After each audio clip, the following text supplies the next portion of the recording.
11월 두 번째 주일이 됐습니다.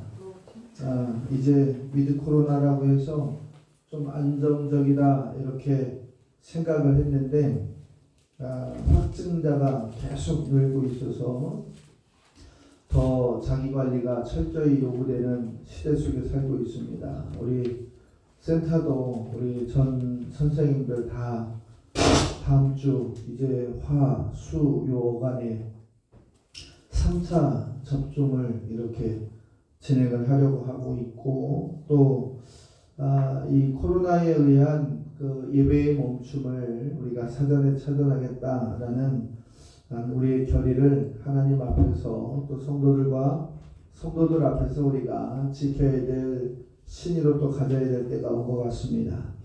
오늘 고린도후서 5장 13절 이하에 있는 말씀을 기준으로 해서 하나님을 위한 것이 과연 무엇인가 라는 내용을 두 가지로 좀 살펴보려고 합니다. 세상에는 제법 이렇게 열정과 미침과 또 이러한 부류의 것들이 사람들이 또 많이 있습니다. 예를 들면 돈에 미친 사람, 또 사랑에 미친 사람, 또 도박에도 미친 사람, 심지어 이게 운동 중독에도 미친 사람, 공부에도 미친 사람, 긍정적이든 부정적이든 어떤 메시지를 주든지 간에 그 일에 열정과 땀을 흘리는 것은 반드시 그 대가가 결과로서 산출된다라는 거예요. 사람이 어떻게 자기가 하는 일에 대해서 미치는가에 따라서 그 성공의 잣대의 기준점이 달라진다라는 겁니다. 오늘 이 자리에 앉아 계신 저와 여러분은 예수의 미친 자들인 줄 믿습니다. 하나님 앞에서 하나님의 말씀에 미치고 예수 그리스도의 삶을 따라가기 위해서 결심한 예수 그리스도의 증인인 줄 믿으시기를 주의 이름으로 축복합니다. 성경에는요, 미치다라고 하는 단어를 두 가지로 해석을 해놨어요. 하나가 마니아다 이렇게 이야기하고 있어요. 이 내용은 군대 귀신이 예수님과 함께 대적할 때 예수님께서 돼지에게 들어가게 하시고 다 몰살시킨 사건, 즉 쇠사슬에 매어 있고 또 광기가 있고 포악해지는 것들, 하나의 일거리를 가지고 집착하면서 그것에서 이렇게 얽매여서 나오지 못하는 사람들, 그 사람들을 우리가 마니아다 이렇게 또 이야기합니다. 또 다른 하나는 멜랑콜리아나 이렇게 해석을 하고 있어요. 이 내용은 뭐냐면 이 마니아와는 반대되는 것, 우울한 귀신, 우울한 것들, 즉 흔히 말하는 우울증과 관련된 것들, 광적으로 빠져드는 사람을 마니아라고 한다면 우울증으로 빠져서 침체되고 우울한 증세에 의해서 주저앉는 사람들, 이러한 사람들을 멜랑콜리아라고 이렇게 이야기합니다. 하나님께 미친 사람은 마니아도 아니고 멜랑콜리아도 아닙니다. 하나님께 미쳤다, 예수에게 미쳤다라고 하는 것은 열심과 열정과 영광이 있다라는 뜻을 의미하는 거예요. 이제 11월 두 번째 주를 맞는 저와 여러분이 하나님께 미치고 하나님의 열정에 미치고 열광에 미치지 않는다고 할 때는 미치지 않고서는 지금 이 자리에 앉을 수 없다라는 거예요. 우리의 열정이 하나님 앞에 상달될 수 있는 그러한 올바른 미침의 기준이 되기를 주의 이름으로 부탁을 드리겠습니다. 성경에는 하나님께 미쳤던 사람들이 많이 있습니다. 구약에도 신약에도 그 사람들의 공통점은 미친 이후에 하나님과의 소통이었고 축복이었더라라는 거예요. 사도행전 26장에 보면 바울이 이제 총독 베데스 앞에서 붙잡혀 들어가서 신문을 받는 과정에서 이 총독에게 그 자리에서 전도를 합니다. 총독 앞에서 자신이 어떻게 다메섹에서부터 예수를 믿고 지금 예수를 증거하는 증인이 되었는가, 그 이야기를 전하니까 사도행전 26장에 베데스 총독은 이렇게 그를 심판합니다. 베데스도가 크게 소리내어 이르되 바울아 내가 미쳤도다. 바울아 네가 미쳤도다. 네가 학문이 많다 보니까 너를 미치게 하는구나 라고 얘기했어요.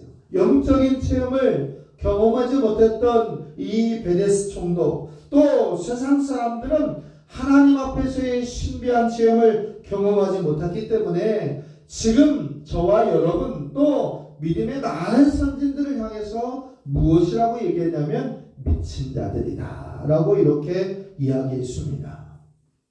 그러나 실제 많은 복음의 사람들, 특별히 오늘 본문의 바울과 같은 사람들은 복음의 열정에 대단히 미친 사람들이다 라는 거예요.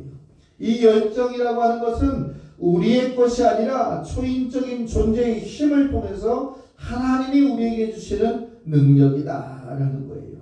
저와 여러분이 열광하는 자, 열정을 회복하는 자, 그리고 뜨거운 미침이 있는 예수 그리스도를 향한 열정이 있는 그러한 삶이 되시기를 주의 이름으로 부탁을 드립니다.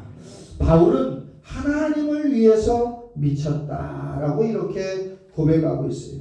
하나님을 위해서 미쳤다. 그리스도를 위해서 자기의 생명을 바치는 것이 두렵지 않다라고 이렇게 이야기하고 있습니다. 오늘 하나님을 위해서 미치는 것, 하나님을 위해서 갖는 열정이라고 하는 것, 첫 번째는 무엇이냐면 하나님의 일을 하는 것이다. 내가 하는 일이 하나님의 일이다라고 결정하는 것이 미치는 것이다. 그리고 하나님을 위한 것이다 라는 거예요. 고린도후서 5장 13절 상반절 말씀에 보면 만일 우리가 미쳤어도 하나님을 위한 것이요, 미쳐도 하나님을 위한 것이다 라고 있어요. 자신의 일에 미친 것이 아니라 하나님의 일에 미친 사람들을 이야기하고 있는 거예요. 더 이상 자신의 일에 집착하고 자신의 일에 안주하는 것이 아니라 하나님을 위해서 미친 자가 되어야겠다. 즉 뭐예요? 모든 일이 하나님으로 시작되어서 모든 일이 하나님으로 끝나고 그 결과가 하나님께 영광이다 라는 거예요. 미쳤다. 오늘 이 베데스 총독이 이야기했던 미쳤다라고 하는 기준, 또 고린도후서 5장 13절에 있는 말씀에 미쳤다라고 하는 것은 그 결과는 뭐예요? 하나님 안에서의 황홀경이에요. 체험이에요. 종교적 무아지경의 상태를 이야기하는 거예요. 하나님께 정신이 집중되고 하나님께 정신이 빠져들어가니까 모든 것이 하나님의 뜻대로 보이더라라는 거예요. 성도의 삶이 바울의 삶처럼 하나님께 영광 돌릴 수 있는 삶의 기준점이 되시기를 주의 이름으로 부탁을 드립니다. 하나님께 미친 자의 결론의 답이 어디에 있느냐? 고린도전서 13장에 기록되어 있어요. 사랑은 자기의 유익을 구하지 않는다. 사랑은 자기의 유익을 구하지 않고 하나님의 유익을 구하고 이웃의 유익을 구하는 것이다 라는 거예요. 신실한 하나님의 일꾼이라고 하는 것은 나를 위해서 미친 자가 아니라 나의 잘 먹고 잘 살고 부귀 영화를 위해서 미친 사람이 아니라 하나님을 위하여 미친 사람들이다 라는 거예요. 이 미친 자들, 하나님을 위해서 미친 사람들을 우리는 뭐라고 부르냐면 일꾼이다 그렇게 부르고 있어요. 그런데 하나님을 위해서 미친 자들이 아닌 자신을 위해서 미친 자들은 일감이다 이렇게 볼 수가 있어요. 그들은요, 사람들이 자기를 알아주지 않으면 실망하고 사람들이 자기를 인정해주지 않으면 그 자리를 떠나고 사람들이 자신을 위해주지 않으면 그들을 저주하기를 주저하지 않는 그런 사람들이다라는 거예요. 하나님을 위한 일에 대표적인 사람 구약 성경의 솔로몬을 보면 솔로몬은 이 솔로몬 성전을 건축하면서 기도의 제목을 무엇이라고 이야기하냐면 주를 위하여 거하실 성전을 짓습니다 라고 이렇게 기도합니다. 심령의 가장 뜨거운 것들, 하나님이 거하실 성전을 지금 이스라엘 백성들이 짓습니다. 이사야는 이렇게 얘기했습니다. 우리를 위하여 누가 갈 것인가 라고 하는 하나님의 음성을 듣고 내가 가겠습니다. 하나님 나를 보내십시오 라고 하는 주저함이 없는 입술을 열었던 사람이 이사야였다라는 거예요. 베드로는 예수님께 뭐라고 얘기하냐면 내가 주님 때문에 죽겠습니다. 내가 주님을 위해서 목숨을 버리겠습니다. 오늘 바울은 내가 주를 위하여서 갇힌 자가 되기를 주저하지 않겠다라고 이렇게 이야기합니다.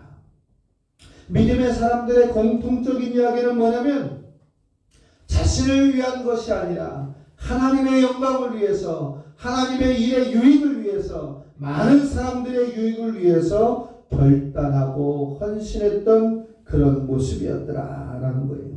로마서 14장 8절의 말씀에 보면 우리가 살아도 주를 위하여 살고 죽어도 주를 위하여 죽나니 그러므로 사나 죽으나 우리가 주의 것이로다.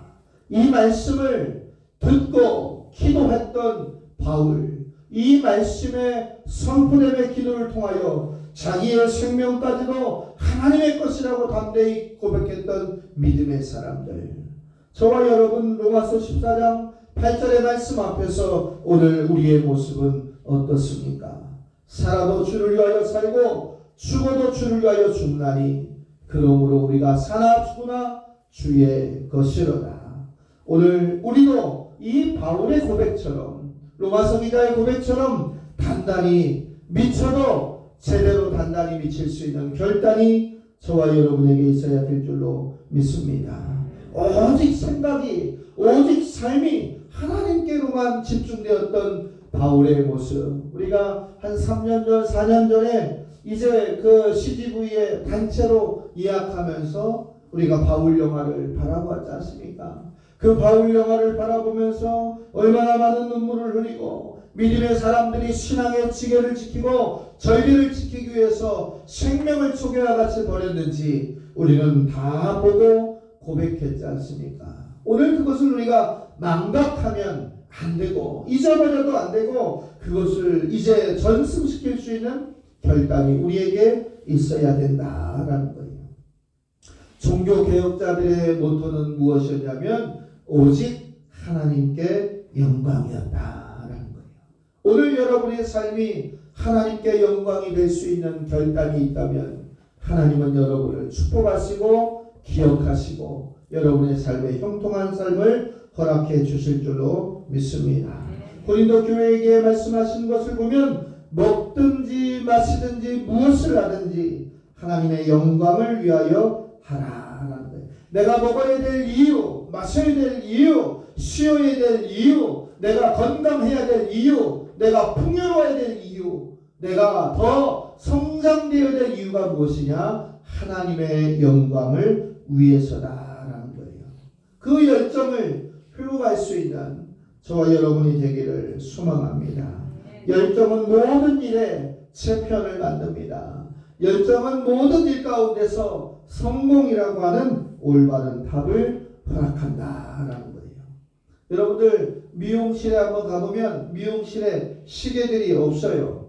또 시계가 없는 곳은 도박장에도 없어요. 또 장례식장에 가도 시계가 없어요. 이들의 공통점이 무엇인 줄 압니까? 거울과 시계와 창문과 이러한 것들을 목적에 맞게 차단해 보면서 그 이상을 바라보지 못하게 하는 거예요. 이뻐지겠다고 하는 일념이 시간을 3시간, 4시간, 5시간을 버리게 하고 죽은 사람들의 모습을 통해서 자신의 시간이 멈춰지는 것을 기다리게 하고 또 도박장 같은 것은 세상을 바라보지 못하게 창을 막아버리고 시간을 구애받지 않게 시계를 없애버리고 이제 바깥에 나아가는 모든 사람의 이제 형체를 받아보지 못하게 거울조차 막아버리는 거예요.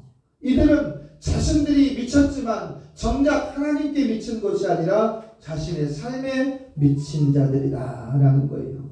세상에 미친 사람들 얼마나 많이 있습니까? 심지어 자신의 법률적인 자문을 구하기 위해서 변호사의 한마디가 곧 판사의 한마디처럼 순종하는 자들이 얼마나 많이 있습니까? 정치인의 한마디가 일생의 변화의 각도가 바뀐다고 해서 그 말이 곧 하나님의 말처럼 순복하는 자들이 얼마나 많이 있어요. 병원에 가서 작은 질병을 갖고 병원에 갔지만 의사의 한마디가 곧 하나님의 말처럼 순종하는 자들이 얼마나 많이 있습니까? 그런데요, 하나님의 말씀을 우리가 눈으로 보고 듣고 읽고 찬양하며 고백하면서 그 말씀의 뒤끝마저 같이 지키는 사람은 과연 얼마나 있냐라는 거예요. 내가 심시의 주사한 대를 받고 법률적 자문을 받고 그리고 이제 높은 정치인 한마디 한마디의 말에는 우쭐하면서도 감당하지 못할 만큼 순복하고 명령에 순종하는 사람이 되었는데도 불구하고 살아계신 하나님의 말씀을 듣고 고백하고 찬양하는 우리는 어떤 삶을 살았느냐라는 거예요. 미치지 않았다라는 거예요. 하나님의 말씀이 지금 우리의 심령 가운데 있는데 우리는 하나님의 말씀이 우선이 아니라 세상의 의사와 판사와 검사 그리고 정치인들의 말에 먼저 고개를 숙이고 있지 않는 이런 숙이고 있는 미련한 자의 인생이 우리의 모습이 아닌가를 되돌아봐야 됩니다. 결국 교회를 움직이는 것은 건물, 조직이 아니라 하나님을 향한 열정 있는 자가 얼마가 있는가, 그리고 기도하는 자가 얼마가 있는가, 그 기도의 에너지가 그들 모든 공동체를 살린다는 사실을 기억하시기를 주의 이름으로 부탁을 드립니다. 사람들이 바울을 보고 미쳤다고 하고 사람들이 우리를 보고 미쳤다고 하지만 우리는 온전한 정신으로 하나님을 섬기고 있기 때문에 그들이 경험하지 못한 영적 황홀경을 우리는 경험했기 때문에 세상 사람들에게는 우리가 미친 자처럼 보일 수 있습니다.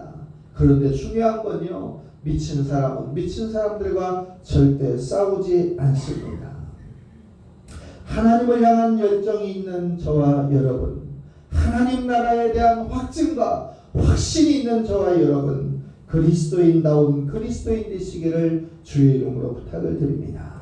제가 늘 이야기하는 것 중에 한 가지가 뭐냐면 하나님의 나를 훼손하지 마라. 하나님의 나를 지키는 것에 대한 사명감, 두려움, 감사함, 이 말씀에 우리가 무릎을 꿇을 수 있는 신자들이 되어야 한다라는 거예요. 그리스도다운 그리스도인다운 그리스도인은 말씀에 순복하고 하나님의 영광을 위해서 자신의 모든 것을 무릎을 꿇을 수 있는 그러한 성도라는 사실을 기억하시기를 주의 이름으로 부탁을 드립니다. 두 번째로 보면 하나님을 위해서 미친다, 하나님을 위한 것이다. 하나님의 열정이라고 하는 것은 무엇이냐면 자신의 일을 첫 번째 하나님의 일처럼 하는 것이고 두 번째는 자신의 일을 다른 사람의 일을 내 일처럼 하는 것이다 라는 거예요. 13절 후반절에 보니까 정신이 온전하여도 누구를 위한 것이다? 너희를 위한 것이다. 즉 교회의 공동체, 자신이 아니라 교인들의 유익 그리고 신자들의 유익, 하나님의 사람들을 위한 것들, 그것이 우리의 삶의 기준이 되어야 한다라는 거예요. 하나님은 하나님을 위한 것과 남을 위한 일의 삶을 사는 것을 기뻐하신다라는 거예요. 우리는 얼마나 이웃을 돌아보고 있습니까? 우리는 얼마나 남을 향하여서 손을 뻗고 있습니까? 분별력 있는 절제함과 손을 내미는 겸손함이 우리에게 어디 있습니까?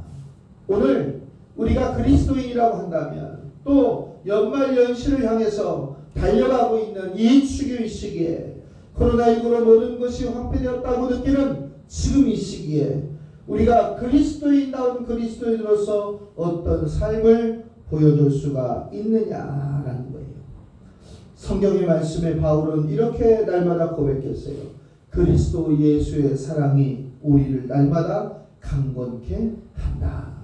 예수의 심장을 갖는 저와 여러분, 예수의 심장으로 이웃을 향해서 손을 내밀 수 있는 뜨거움이 있기를 주의 이름으로 축복합니다.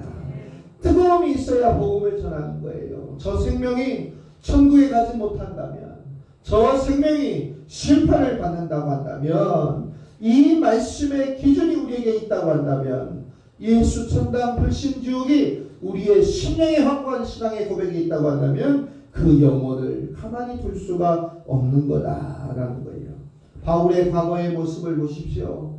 베네스 총독 앞에 있었던 과거의 모습은 율법주의자였고 그리고 하나님의 사람들, 그리스도 예수를 추앙하는 사람들을 핍박하고 죽임을 했던 그러한 못된 그릇된 신앙의 사람이었지만 이제 예수 그리스도를 만나고 자기의 율법 중심적인 삶, 자기 중심과 명예의 중심 삶을 던져버리고 복음 중심으로, 타인 중심으로 바뀌는 변화된 인생의 모습을 가졌습니다.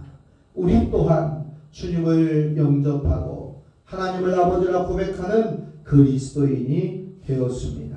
이전에 가졌던 잘못된 바울과 같은 신앙의 모습을 던져버리고 변화된 바울의 모습에 경륜을 취하고 실천할 수 있는 저와 여러분 되시기를 주의 이름으로 부탁을 드립니다.